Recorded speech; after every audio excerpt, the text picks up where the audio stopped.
राहुल से पीछा छुड़ाकर संजना ने सबसे पहले बॉस जय को मैसेज किया कि वो घर जा रही है। क्लब से बाहर निकलकर संजना पैदल चलते हुए अपना फोन चेक कर रही थी जब उसे एक अनजान नंबर से एक मैसेज आया। खोलने पर उसने सिर्फ एक फोटो देखी जिसमें एक लड़का और एक लड़की एक गार्डन में बैठे हुए थे। लड़की सामने की तरफ कुछ देख रही थी और लड़का उसे देखकर मुस्कुरा रहा था। उसकी आंखों में उस लड़की के लिए प्यार नजर आ रहा था। संजना के पास बिल्कुल यही फोटो थी। उसकी फोटो में करण सामने देख रहा था और संजना उसे देखकर मुस्कुरा रही थी। करण की फोटो वाली कॉपी उसने अपने पास रखी थी और उसकी फोटो वाली कॉपी करण के पास थी।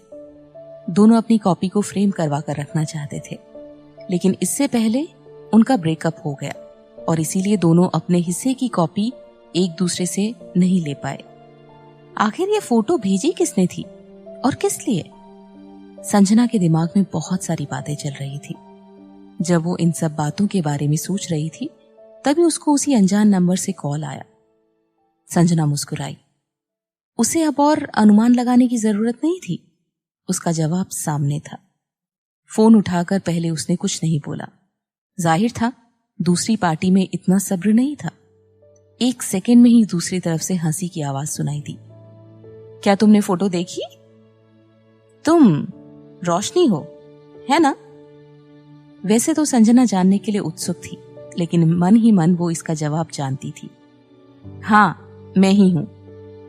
जब उसे करण के बेडरूम में ये फोटो मिली थी तो वो उसी वक्त इस फोटो को संजना को भेजना चाहती थी। शुरू में वो और छानबीन करना चाहती थी, लेकिन उसे पकड़े जाने का डर था। जब वो वहां से जाने लगी तो करण के पेरेंट्स ने उसे खाने के लिए भी नहीं पूछा। वैसे तो वो हमेशा ही ऐसे बिहेव करते थे, लेकिन आज उनका मूड थोड़ा खराब दिख रहा था।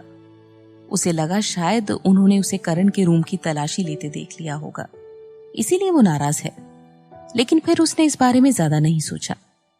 वैसे भी बात इतनी बिगड़ चुकी है कि अब उसे इन लोगों से कोई उम्मीद नहीं है। सच बात तो ये थी कि अगर वो दिल से उसे अपनी बहू बनाना चाहते थे तो उसे इतना इंतजार नहीं करना पड़ता। अगर ये वक्त जनरल ग्रोवर के प्रमोशन का ना होता तो वो भी उस पर ध्यान नहीं देते। मदद करना तो बहुत दूर की बात थी। जैसे ही संजना ने रोशनी की आवाज सुनी उसका खून खौलने लगा। ये लोग उसे चैन से जीने नहीं देते। मेहरा फैमिली, सच में इस पूरी मेहरा फैमिली ने उसकी नाक में दम करके रखा है। संजना ने फ्रस्ट्रेट होकर कहा, मिस रोशनी, प्लीज आगे से मुझे परेशान मत करना। अगर कोई लड़की किसी लड़के से शादी करना चाहती है तो उसे उसकी गर्लफ्रेंड से नहीं बल्कि लड़के से डील करना चाहिए। अगर लड़का तुम्हें प्यार नहीं करता है तो फिर तुम उसकी गर्लफ्रेंड को परेशान करोगी तो भी तुम उसका प्यार नहीं पा पाओगी। रोशनी ने चिढ़ते हुए कहा, क्या तुम्हें लगता है कि करण तुम्हें प्यार करता है? नहीं, वो सिर्फ अपनी एक्स गर्लफ्रेंड से प्यार करता है, जो उसका पहला प्यार थी और आज भी उसके दिल में बसी है। एक्स गर्लफ्रेंड, पहला प्यार। संजना उसकी बात सुनकर जोर से हंसी। वो मुझे प्यार करता है या नहीं ये मुझे तुम्हें बताने की जरूरत नहीं है, लेकिन मैं इतना जरूर जानती हूं कि वो तुम्हें प्यार नहीं करता। हाँ, लेकिन नफरत जरूर करता है तुमसे। रोशनी संजना की बात सुनकर गुस्से से बुरी तरह से कांप रही थी। उसने कहा, उसके दिल में उसकी एक्स गर्लफ्रेंड की जगह कोई नहीं ले सकता। वो सिर्फ उससे प्यार करता है। हम दोनों की सिचुएशन एक जैसी है। जब एक दिन करण का दिल तुमसे भर जाएगा तो वो बिना हिचकिचाए तुम्हें छोड़ देगा। तब तुम्हारी हैसियत कुछ नहीं रहेगी, लेकिन मैं उस वक्त भी उसकी मंगेतर रहूंगी। बेवकूफ। संजना ने उसे डांट कर फोन रख दिया। पहला प्यार, एक्स गर्लफ्रेंड। सच में रोशनी अब अपनी हद पार करने लगी थी, लेकिन बेचारी की किस्मत खराब है, वरना किसी के दिल में शक पैदा करने की उसकी चाल जरूर कामयाब हो जाती। आखिर इस दुनिया में कोई भी ऐसी लड़की नहीं होगी जो अपने बॉयफ्रेंड को उसकी एक्स गर्लफ्रेंड की याद करते हुए देखना पसंद करे। लेकिन दुख की बात यह थी कि वो करण की गर्लफ्रेंड नहीं थी बल्कि उसकी एक्स गर्लफ्रेंड थी। इसीलिए हालात इतने अजीब बन गए थे। शायद इसीलिए क्योंकि रोशनी ने इतने पाप किए थे कि उसकी किस्मत भी अब उसका साथ नहीं दे रही थी। और देखो, उसका परफेक्ट प्लान भी फ्लॉप हो गया। संजना रोशनी के बारे में सोचकर हंसे बिना नहीं रह सकी। वो सोच रही थी कि अगर रोशनी को पता चल जाए कि वो उसकी गर्लफ्रेंड नहीं बल्कि उसकी एक्स गर्लफ्रेंड है तो कैसे रिएक्ट करेगी।